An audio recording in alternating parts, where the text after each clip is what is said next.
हाँ बेटा, तो अब हम लोग आगे देखने जा रहे हैं। जैसे हमने पढ़ लिया था प्रेरणिक प्रतिघात,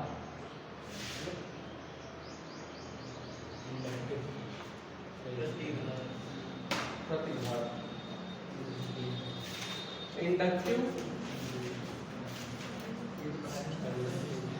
रिएक्टेंस, यही तो था इंडक्टिव रिएक्टेंस। तो इंडक्टिव रिएक्टेंस क्या था भैया? एक्सएल। इसका मतलब क्या था? 1/ओमेगा एल। अरे वो तो बैल हो क्या, 1/ओमेगा एल, ओमेगा एल। तो एक्सएल क्या था? जो ये प्रेरकत्व है, इंडक्टर, इसको इंग्लिश में क्या बोलते हैं? इंडक्टर। तो इंडक्टर के कारण धारा के मार्ग में उत्पन्न अवरोध है ना, जो करंट के फ्लो में क्या हो जाए, अपोजिशन होता है, रुकावट होता है, उसी को क्या कहते हैं? प्रेरणिक प्रतिघात, इंडक्टिव रिएक्टेंस। फिर से मतलब जो ये एक्सेल है, एक्सेल क्या है? करंट के फ्लो में ये डिस्टॉर्शन करता, क्रिएट करता है, मतलब उसका अपोज करता है। तो जो फ्लो का अपोज कर रहा है, करंट के फ्लो का अपोज, उसको कहते हैं इंडक्टिव रिएक्टेंस, प्रेरणिक प्रतिघात। क्या कहते हैं? प्रेरणिक प्रतिघात। एक्सेल इक्वल्स क्या होता है? Omega L. एक्सेल इक्वल्स क्या होता है? Omega L. और ओमेगा की वैल्यू क्या होती है? 2 पाई एफ इनटू एल। यहाँ एफ क्या है? फ्रीक्वेंसी, आवृत्ति। एफ क्या है? फ्रीक्वेंसी है, आवृत्ति। तो ये न्यू से भी लिख सकते हैं, ठीक। अब इसके बाद आप देख लीजिएगा एसी सर्किट के लिए, एसी के लिए बेटा आप बोल रहे हो, सुन रहे नहीं हो। एसी के लिए फ्रीक्वेंसी क्या है बेटा? 0। एसी के लिए फ्रीक्वेंसी क्या होती है? गधे हो क्या? लिमिटेड वैल्यू होती है, कुछ निश्चित मान, फिक्स वैल्यू। अरे एसी की फ्रीक्वेंसी होती है ना अल्टरनेटिंग करंट की। जैसे भारत में हमने बताया था 50 हर्ट्ज आ रही है, हम लोगों के घरों में लाइट जो आ रही है उसकी फ्रीक्वेंसी क्या है? 50 हर्ट्ज। 50 हर्ट्ज का मतलब ये एक बार हुआ, 2 बार, 3 बार, ऐसे करके 1 सेकंड में 50 बार आ जाता है। तो इसलिए हमारे घरों में जो फ्रीक्वेंसी है वो क्या है? 50 हर्ट्ज। 50 का मतलब है इसमें 50 टाइम्स पॉजिटिव और 50 टाइम्स नेगेटिव है। समझ में आया कि नहीं आया? तो ये 50 हर्ट्ज है। तो फिक्स वैल्यू कह लो, निश्चित मान। भारत में जो एसी है, एसी के लिए फ्रीक्वेंसी क्या होता है? निश्चित मान। तो अगर यहाँ कुछ निश्चित मान रखेंगे तो एक्सेल भी तो कुछ निश्चित आ जाएगा। Yes sir. इतना समझ में आया? अगर डीसी की बात करें तो डीसी के लिए फ्रीक्वेंसी क्या होती है? डीसी कांस्टेंट होता है। डीसी ये है बेटा ऐसे, तो इसमें कोई फ्रीक्वेंसी नहीं है। इसकी फ्रीक्वेंसी क्या है? 0। इसकी फ्रीक्वेंसी अगर 0 है तो यहां 0 रखो, एक्सेल इक्वल 0 हो जाएगा क्या? एक्सेल 0 का मतलब क्या है? कि मतलब कोई रेजिस्टेंस नहीं है। तो जो ये होता है एक्सेल, वो किसको रोकता है, किसको जाने देता है? एसी को रोकता है, डीसी को जाने देता है। यही तो है। डीसी के लिए एक्सेल 0 है का मतलब ये डीसी को जाने देता है, डीसी के मार्ग में अवरोध उत्पन्न नहीं करता। करंट, डीसी करंट को रोकता नहीं है। कौन सी करंट को रोकता है? एसी करंट को रोकता है। ये बात समझ में आ गई क्या? बोलो। अब अगर प्रेरणिक प्रतिघात ऐसे, धारतीय प्रतिघात भी तो था। कौन सा प्रतिघात? धारतीय प्रतिघात, कैपेसिटिव रिएक्टेंस।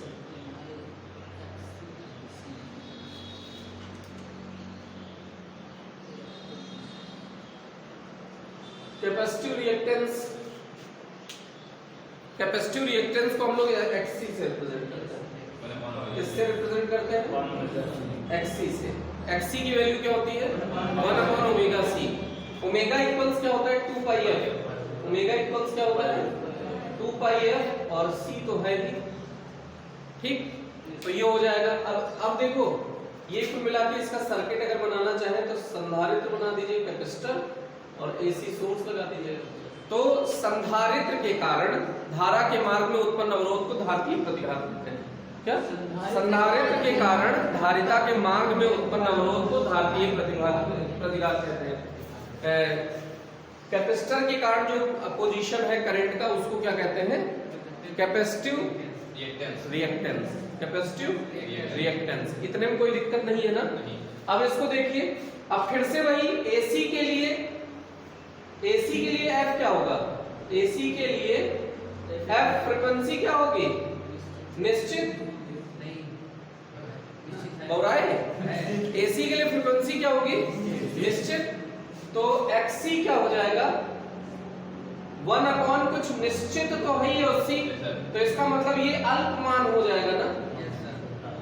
अल्पमान कुछ तो होगा, मतलब नीचे जितना बड़ा होगा आंसर उतना छोटा आता जाएगा ना? Yes sir. अरे डिवीजन में फ्रीक्वेंसी का मान रखोगे तो नीचे बड़ा नंबर रखोगे तो आंसर छोटा नहीं हो जाएगा? उल्टा है ना? तो ये कुछ एक्सी का अल्पमान आ जाएगा। अच्छा, डीसी के लिए फ्रीक्वेंसी क्या होगी? 0। तो एक्सी क्या हो जाएगा? इनफाइनाइट हो जाएगा। एक्सी क्या हो जाएगा? इनफाइनाइट, क्योंकि 1/0 हो जाएगा ना? तो इसका मतलब क्या है? इसका सेंस क्या है? एसी को जाने देता है और डीसी को नहीं जाने देता। एसी को जाने देता, बहुत कम मान है ना? एक्सी का मान बहुत कम है। कम है का मतलब जाने देता है कि नहीं जाने देता है? जाने देता है। एसी को बोलो, एसी को जाने देता है, डीसी को नहीं जाने देता। ये डीसी को रोकता है। इतने में कोई कष्ट हो तो बताओ। अब इसके बाद देखिएगा, तो इसको ध्यान कैसे रखा जाए? इसको ध्यान रखा जाए ऐसे, सोचो ये दीवार है, एसी आया है, तो एसी कैसे आएगा? ऐसे ब्लू है, पानी पानी करते हुए ऐसे करके आएगा। देखो ऐसे डिच्चिक डिच्चिक डिच्चिक डिच्चिक ऐसे निकल जाएगा। और अगर डीसी आया इसके ऊपर, तो डीसी तो सीधा आएगा ना, तो दीवार से टकरा के सर फोड़ लेगा, लेकिन वो जाने नहीं देगा। ये ट्रिक है, दिमाग में रख सकते हैं ऐसे। हमारे दिमाग में ऐसे ही रहता है। कैपेसिटर जब हम देखते हैं तो हमारे दिमाग में आता है कि ऐसे ऐसे होगा, तो ऐसे करके कैपेसिटर को पार कर जाएगा और वो डीसी आके सीधे सीधे टकरा जाएगा। बहुराव एसी इधर से आए तो किधर से? नहीं, अरे हम जान रहे हैं तुम जितना दिमाग लगा रहे हो ना, हम ट्रिक बता रहे हैं। वो कोई कॉन्सेप्ट है क्या बैल? ये कोई कॉन्सेप्ट है कि नहीं? तो तुम ऐसे कह दो कि सर ये वाला छोटा वाला ले लो ना, ब्लू है पानी पानी, तो ये तो फंस जाएगा सर। क्यों बहुराए नहीं ना? तो हम ये जुगाड़ बता रहे हैं कि ऐसे ध्यान रखो बैल, इसका ये कतई मतलब नहीं है। एक से एक बुद्धिहीन बालक दुनिया में आ जाते हैं। एक टाइप के रेजिस्टेंस ही है ना? हाँ, दोनों एक टाइप के रेजिस्टेंस ही हैं। एक टाइप के रेजिस्टेंस ही हैं। अब ये अगर ये ऐसा इंडक्टर हो, ये क्या है? प्रेरकत्व। क्या है? प्रेरकत्व, इंडक्टर। अब इसमें एसी अगर होगा तो फंस जाएगा ना? ये टकराओगे खोपड़ी तक और क्या? एसी जाएगा, एसी फंस जाएगा। एसी निश्चित मान आता है। एसी के लिए कुछ अपोजिशन होगा, डीसी के लिए 0 है। डीसी को ये जाने देता है, डीसी ऐसे सीधा निकल जाएगा ना? अरे अगर ऐसे टनल टाइप का ऐसे सोचो, सुरंग, तो डीसी तो सीधा गोली जैसा निकल जाएगा ना? लेकिन एसी ऐसे ऐसे ऊपर नीचे टकरा जाएगा कि नहीं टकरा जाएगा? समझ में आया कि नहीं आया? तो एसी इंडक्टर में से रुकावट पैदा होगा, एसी के मार्ग में रुकावट पैदा करेगा और डीसी को ये जाने देगा, और ये कैपेसिटर एसी को जाने देगा और डीसी के मार्ग में रुकावट पैदा करेगा और जोर की रुकावट पैदा करेगा। सही बात है कि नहीं? बोलो भाई, बोलो। ये समझ में आ गया? तो इसको एक बार अपने मन से आप कर लें।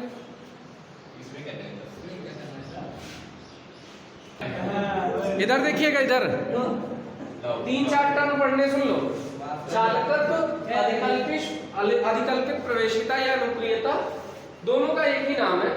एडमिटेंस ये है प्रवेशिता, इसको कहते हैं प्रवेशिता। अभी आपने प्रतिरोध पढ़ा है ना, रेजिस्टेंस पढ़ा है ना? तो ये चालकत्व जी से रिप्रेजेंट करते हैं, ये इनवर्स होता है 1/r के।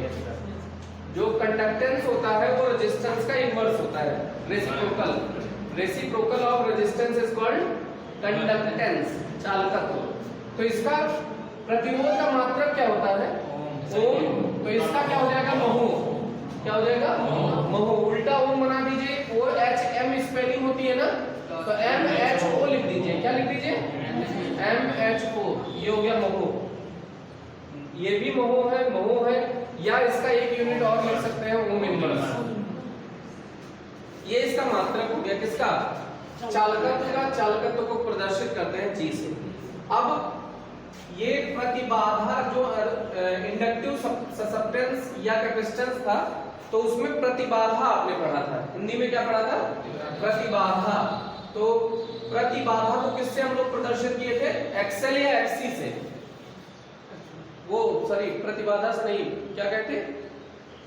अरे उसका उल्टा नाम क्या था? इसको अरे अभी प्रेरकत्वीय प्रतिघात, तो एक्सेल का ये इसको बी से रिप्रेजेंट करते हैं। बीएल का उल्टा, एक्सेल का उल्टा होगा बीएल, एक्सेल का उल्टा होगा बीएल। इसको बोलते हैं इंडक्टिव ससेप्टेंस। इसको क्या बोलते हैं? Inductive susceptance. SUS है ये लो सर, बोर्ड में कॉपी चाहिए। Inductive susceptance. तो इंडक्टिव ससेप्टेंस इसको एक्सेल का उल्टा होगा। इसको क्या कहते हैं? इसका मात्रक क्या है? ओम। इसका भी मात्रक ओम है ना, तो बीएल का मात्रक भी क्या हो जाएगा? महो हो जाएगा। ऐसे कंडक्टिव ससेप्टेंस जो कैपेसिटिव ससेप्टेंस होता है, इसको BC से रिप्रेजेंट करेंगे। ये किसके इक्वल होगा? 1/XC। हिंदी में दोनों को अधिकल्पित प्रवेश्यता या अनुक्रियता दोनों को कहते हैं। अनुक्रियता प्रतिघात के व्युत्क्रम को अनुक्रियता कहते हैं। प्रवेश्यता, अधिकल्पित प्रवेश्यता कहते हैं प्रतिघात के व्युत्क्रम को। तो इसका भी मात्रक क्या हो जाएगा? महो। प्रवेश्यता, एडमिटेंस, ये होता है। इंपीडेंस, प्रतिबाधा बताया कि नहीं बताया? जेड बताया ना, जेड √r² + XC² या फिर r² + XL², दोनों था ना अंडर रूट में। तो वो प्रतिबाधा तो जेड से प्रदर्शित करते थे ना। इंपीडेंस, ये क्या होता था? इंपीडेंस एडमिटेंस का रिवर्स रेसिप्रोकल है। एडमिटेंस क्या है?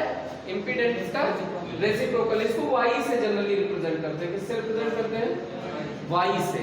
तो y रेसिप्रोकल होगा z का। चल जाएगा? अरे चल जाएगा। इसका भी मात्रक अगर कहा जाए तो क्या होगा? महो। तीनों का यही होगा। तो ये इसके रेसिप्रोकल होते हैं। ये आपको शायद समझ में आ ही गया होगा। बोलो, अब हम लोग पढ़ने जा रहे हैं लास्ट वाला सर्किट, इसका LCR सर्किट। क्या पढ़ने जा रहे हैं? LCR circuit. तो LCR सर्किट में भी सब कुछ वही है जो पीछे आपने पढ़ रखा है।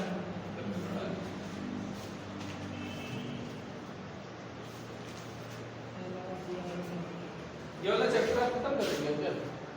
यस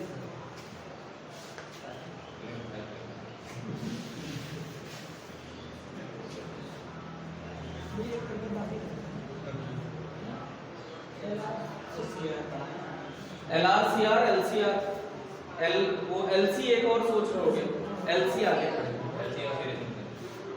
तो देखिएगा LCR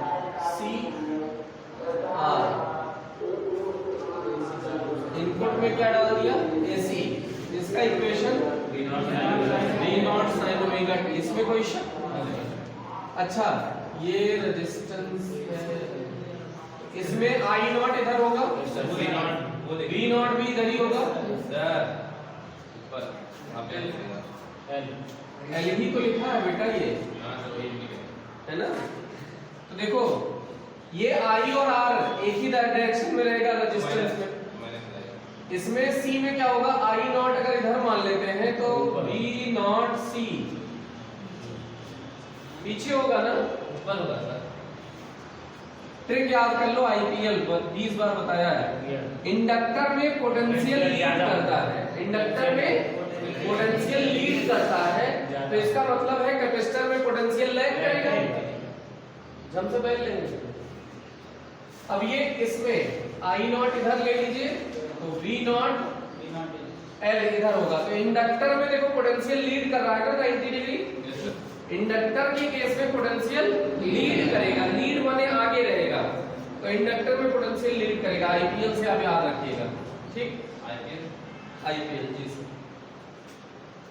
अब देखिए V नॉट R बराबर I not R, V not C equals I not XC, V not L equals I not XL, ये तीनों चलेगा। अब देखिए सदिश आरेख क्या बनाने जा रहे हैं इसके बाद, सदिश आरेख वेक्टर डायग्राम। चलो देखो भैया, ये देखो थोड़ा अकल लगानी पड़ेगी। करंट को तो इधर ले रहे हैं, कोई टेंशन, कोई टेंशन। करंट की डायरेक्शन में V नॉट R है कि नहीं है, तो V नॉट R इधर ले लिया। इससे करंट से 90 डिग्री ऊपर है V नॉट L, तो V नॉट L ले लिया। करंट से 90 डिग्री नीचे है V नॉट C। अब इसमें एक प्रॉब्लम है, तीन कंडीशन होगी, V नॉट L बड़ा होगा V नॉट C से, तो इसका रिजल्टेंट देखो ऊपर ज्यादा है नीचे कम है, तो जैसे 10 और 2, तो 10 में से 2 सब्ट्रैक्ट करोगे तो क्या आएगा 8, प्लस में आएगा माइनस में, प्लस में। तो जब V नॉट L ग्रेटर होगा V नॉट C से, तो जो रिजल्ट आएगा वो बड़े वाले में से छोटा वाला घटाओ, तो V not L minus V not C आएगा क्या, इतने की वैल्यू। नहीं आया, आया या नहीं आया, आया नहीं आया।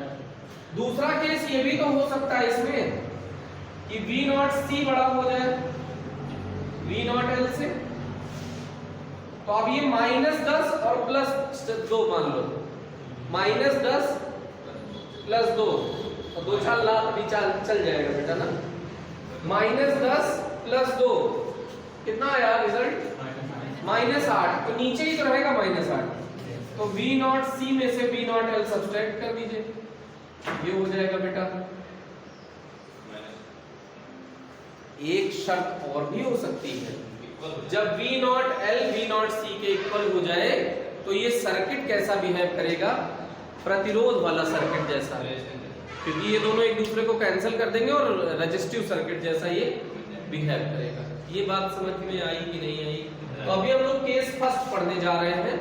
सर ये बताइए, वही तो कहे थे सी वाले में करंट आ गया 90 डिग्री, आप उल्टा लिख दिए ना।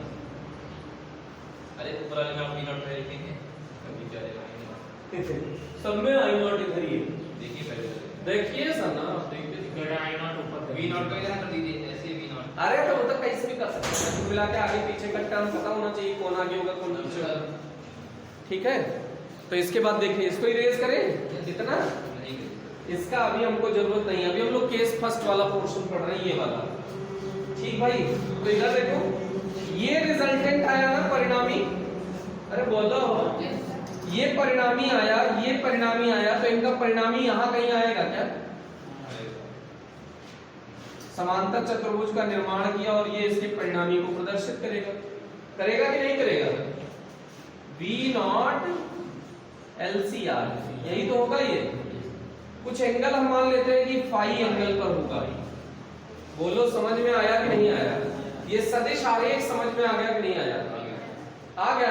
अब इसका कैलकुलेशन आप कर डालिए, V naught LCR, V naught LCR equals under root base का स्क्वायर परपेंडिकुलर का स्क्वायर, आधार का स्क्वायर प्लस लंब का स्क्वायर। आधार कितना बेटा इसमें, V not R, V not R का स्क्वायर प्लस बोलो V not L minus V not C का स्क्वायर। अरे हो जाएगा कि नहीं हो जाएगा, स्क्वायरिंग बोथ साइड हो जाएगा। तो स्क्वायरिंग कहाँ के लिए करेंगे, बोथ साइड है, जब स्क्वायरिंग करनी थी तो ऐसे क्यों किए, पहला ब्रैकेट में जाएगा, बौरा रहे हो बेटा तुम। V नॉट R को I नॉट इनटू R लिख सकते हैं क्या, बोलो समझ में आया कि नहीं आया। ऐसे करके V नॉट L को क्या लिख सकते हो, I not XL, I not XC, I not XL, I not upon XC। है पी के आयो क्या, बोल दिया।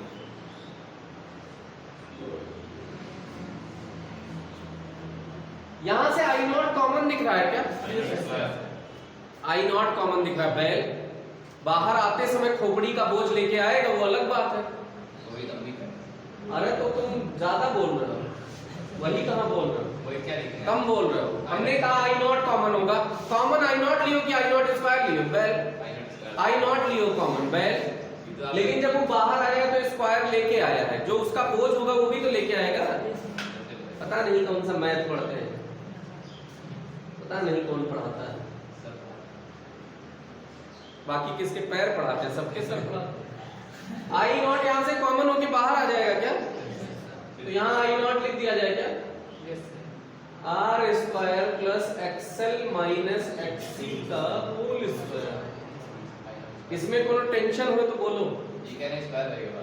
B naught L C R, तो आई नॉट यहाँ से निकल जाएगा क्या, B naught L C R upon R square plus XL minus XC whole square. क्या ये जेड बन चुका है? ये कहेगा मुझे रेजिस्टेंस बोलो, प्रतिरोध बोलो, तो हमने कहा नहीं बेटा, तुम्हें प्रतिबाधा बोलेंगे। क्या बोलेंगे? इम्पीडेंस। क्या बोलेंगे? इम्पीडेंस। तो V naught L C R upon Z, ये पहला मिशन ये था, दूसरा मिशन ये कंप्लीट हुआ। अब इसके बाद क्या निकालते थे यार, तो tan निकालते थे। क्या निकालते थे? tan phi. पर tan फाई डायग्राम से बताओ, हाइपोट base upon hypotenuse, XL minus एक्ससी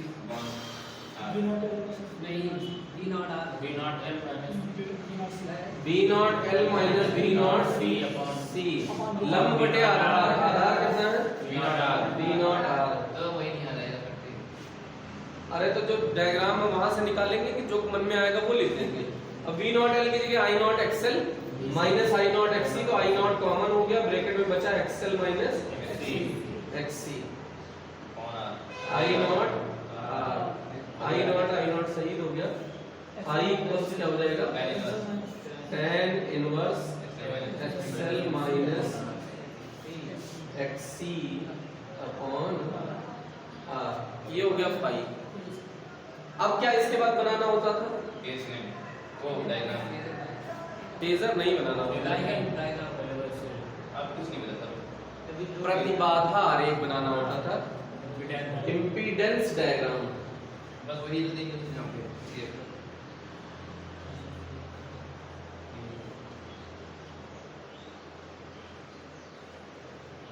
प्रतिबाधा आरेख।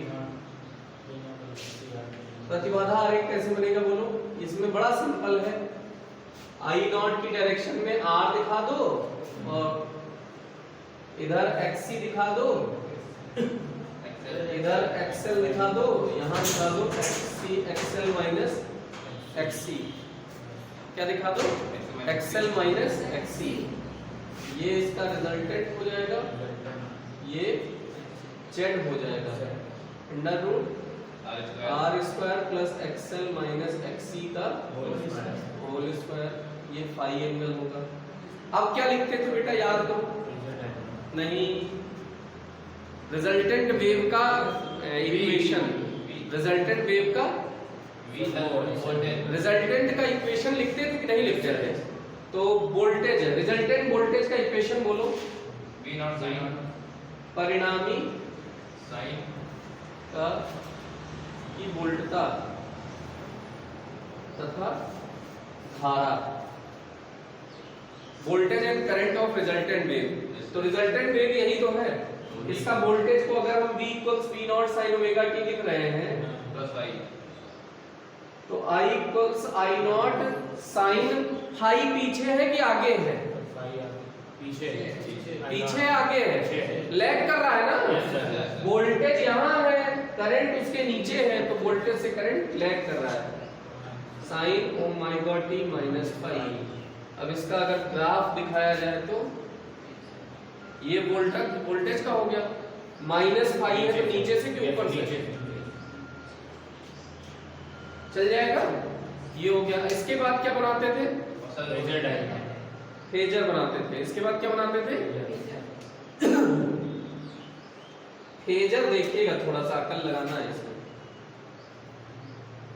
फेजर बताइए कैसे बनेगा? पहले इसको दिखा दीजिए आई नॉट, इसी की डायरेक्शन में आप दिखाइए वी नॉट आर, चल जाएगा। अब इधर दिखाइए वी नॉट सी, बोलो गलत है जी, V naught LCR L L और ये दिखाएंगे V naught B V naught C, ये क्या दिखाएंगे V naught L minus V naught C, और इसका ये रिजल्टेंट मिला देंगे तो ये क्या हो जाएगा V naught L C R. Current से V naught L C R, देखो पहले V naught L C R ये है, ये रिजल्टेंट वेव का है, तो इसका एंगल कितना है ओमेगा टी, इसका एंगल कितना है ओमेगा टी, और वोल्टेज से करंट पीछे है तो माइनस पाई है। समझ में आया फेजर? अरे बोलो आया नहीं आया? अब आपको अपने मन से इसको करना है, एक बार देखिए अच्छे से फिर इसको करिए। ये हो गया तो जान लीजिए काफी काम हो गया, ये बोर्ड में आएगा बेटा। हम लोगों ने जैसे इसमें एक्सेल अभी अभी जो केस स्टडी करी थी उसमें V naught L greater V naught C से माना था, इसको बड़ा माना था, इसको छोटा माना था। इसमें रिवर्स भी तो हो सकता है कि वी नॉट सी बड़ा हो जाए और वी नॉट एल छोटा हो जाए, तो इसका ग्राफ जो बनेगा वो चेंज हो जाएगा, सडनली वो नीचे हो जाएगा। देखो इसी का एक्सिस चेंज कर दो बस, बाकी ये आई नॉट इधर रहने दो और ये वी नॉट आर इधर हो गया, वी नॉट सी इधर हो जाएगा ना, तो resultant V naught C minus V naught L आएगा। बोलो सही बात है कि नहीं? इसका रिजल्टेंट ऐसा हो जाएगा कि नहीं? ये फाई एंगल नीचे की तरफ हो जाएगा, इसमें कोई टेंशन। इसको क्या बोलेंगे V naught L C R. अब इसके बाद कैलकुलेशन में थोड़ा थोड़ा चेंज आएगा, देखो ये V naught C minus V naught L हो जाएगा, एक्सी माइनस एक्सएल हो जाएगा, वैल्यू सेम आएगी, एक्सी माइनस एक्सएल हो जाएगा, एक्सी माइनस एक्सएल हो जाएगा। तो यहां क्या आ जाएगा? ऐसा हो जाएगा क्या? इतने में कैलकुलेशन में कोई फर्क पड़ रहा है क्या? इसमें क्या हो जाएगा V naught C V naught L XC XL. अच्छा ये एक्सी ये एक्सएल। अच्छा अब यहाँ पे एक्सी के प्लेस पे वन अपॉन ओमेगा सी और एक्सएल के प्लेस पे ओमेगा एल भी लिख सकते हैं, वो हमने लिखा नहीं है लेकिन लिख सकते हैं, ये भी एक फॉर्मूला बनेगा। ये इतना तक ठीक है ना? कैलकुलेशन में कोई चेंज आया क्या? बस खाली एक्सी माइनस एक्सएल हो गया, वहां एक्सएल माइनस एक्सी था। तो इसको आपको समझना बहुत जरूरी है कि कब एक्सी माइनस एक्सएल लेते हैं और कब एक्सएल माइनस एक्सी लेते हैं, ठीक? अब उसके बाद देखिएगा ये जो इंपीडेंस का ग्राफ है ये भी उल्टा बन जाएगा।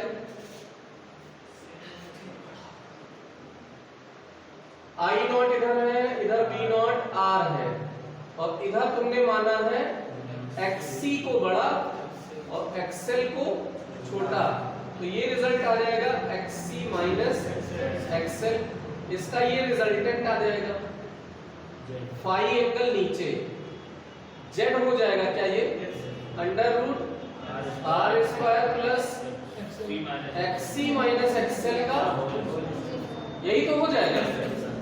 अब परिणामी की वोल्टता तथा धारा, तो V equals we not sine omega T, अगर हमने वोल्टता को ये मान लिया है, इसका ग्राफ इसका इक्वेशन हमने V equals we not sine omega T लिख दिया, तो इससे करंट आगे है कि पीछे है?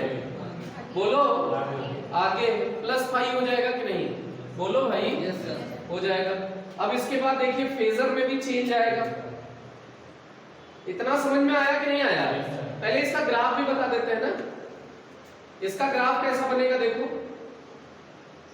ये तो V equals we not sine omega T का है, I का प्लस फाई है, तो प्लस का मतलब यहां से शुरू होगा ना, ऐसा कुछ आएगा। बोलो समझ में आ रहा है कि नहीं आ रहा है? अब जेड का ग्राफ देख लो, वो फेजर।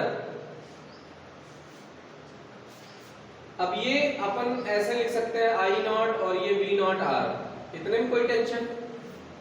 वी नॉट एल छोटा है, वी नॉट सी बड़ा है, तो ये आ जाएगा V naught V naught C minus V naught L, इसका ये रिजल्टेंट यहां आ जाएगा, ये आ गया रिजल्टेंट। समझ में आया कि नहीं आया?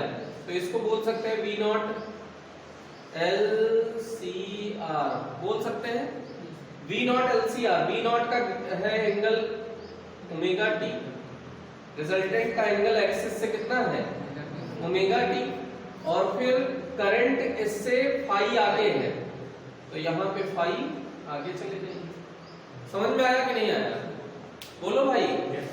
ये अब इसके बाद तीसरा केस है, V naught L V naught C के बराबर है, वही रेजोनेंस कहलाता है, उसी का सबसे ज्यादा यूज है, जिसको आपको लग रहा होगा कि सबसे कम यूज है, वह उसी का सर्किट में हम सबसे ज्यादा यूज करते हैं। तो इसका डिस्कशन अगले टर्म पे करते हैं। Thank you. बिल्कुल।